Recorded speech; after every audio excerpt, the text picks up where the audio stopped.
গঙ্গার জলস্তর বাড়তেই ফের গঙ্গা ভাঙন শুরু। মুর্শিদাবাদের শামসেরগঞ্জে সোমবার সকাল থেকে শামসেরগঞ্জের নতুন শিবপুর ভাঙা লাইন এলাকায় গঙ্গা ভাঙনের আতঙ্ক লক্ষ্য করা যায়। ভাঙনের জেরে নদীগর্ভে তলিয়ে যায় একটি গোটা বাড়ি, কৃষি জমি থেকে শুরু করে একটি শৌচালয় এবং বাড়ির ফাঁকা অংশ।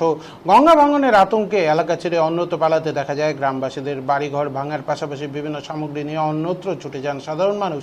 যে কোনো মুহূর্তে প্রায় 5 থেকে 7টি বাড়ি তলিয়ে যেতে পারে বলে অনুমান স্থানীয় বাসিন্দাদের।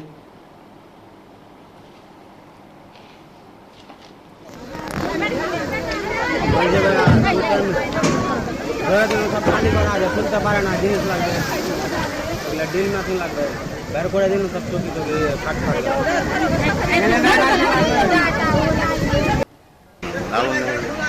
এখন হালকা নিয়ে দিলে শুক্রতা